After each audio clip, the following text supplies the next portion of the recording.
Estimation. When we are dealing with numbers that are not perfect squares or perfect cubes, for example, we know 64 is a perfect square because it comes from 8 square and we can find the root easily. However, if I ask you to find me the square of 63, the cube square root of 63, you will not be able to do that because literally there is no whole number that multiplied by itself and gave you 63. It comes from a number that must have fallen between 7 and 8 somewhere. So, not possible. Whenever you're dealing with such numbers, these are imperfect squares.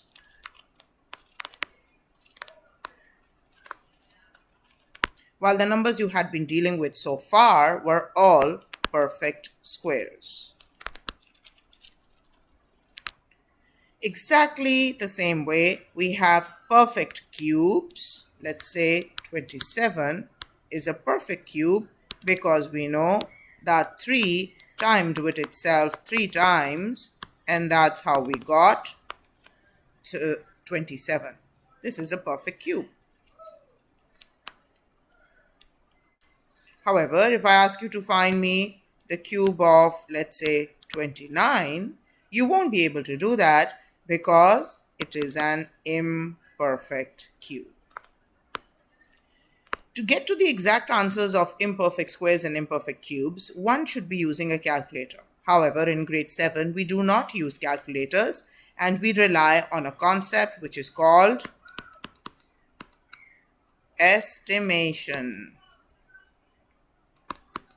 So we find the next best thing, basically the closest perfect square and the closest perfect cube of the number they're asking us to calculate. Let's say, look at some examples. My question asks me to find the square root of 66. Now, I can see that this is an imperfect square, especially if I have memorized my first 15 squares and cubes, then it's just simple mental math. Otherwise, if I do my prime factorization and I see that I am not getting factors that can be written in groups of 2, then this is not a perfect square. Now, what would be the closest estimated perfect square? For that, I'm going to do a trial and error. I will look at numbers going forward. Let's say if there are numbers going forward would be 67, 68, 69, 70, and so on. Numbers going backwards would be 65, 64, 63, and so on. Now looking at these numbers, I have to see which one of them is a perfect square. I can see 64 is a perfect square because I get it from 8 square. So hence the closest perfect square to 66 is 64. And my answer would be written like this. Square root of 66 is approximately equal to 64. Please note, I did not write a simple is equal to. This is not what we're going to use because it is not equal to.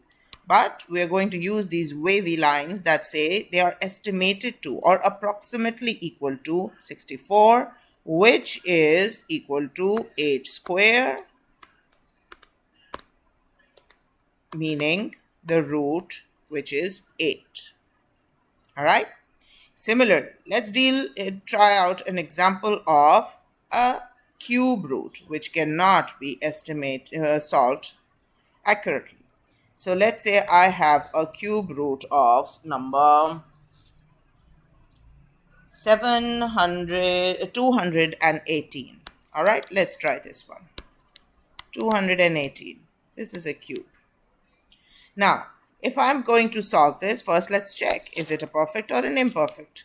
So 218 on the rung, divide by 2, 1, 0, 9. Cannot divide by 2 again. Cannot divide by 3. and I cannot divide by 5. So I check with 7, not possible with 7, not possible with 11, because I know I can see that. Check with 13 and so on. So I'm going to find out all my factors, but at the end you will realize that this number does not have numbers that can be grouped into threes. The factors cannot be grouped into threes, hence it is not a perfect cube. Now I have to see my options closest to this one. Again, if I have memorized my table of the first 15 cubes and squares, it would be helpful. So looking forward, I can see numbers would be 219, 220, 221, and so on. Going backwards, it would be 217, 216, 215, and so on. Now, if I know my cubes table for the first 15 one, I would be able to identify 216 as a perfect cube.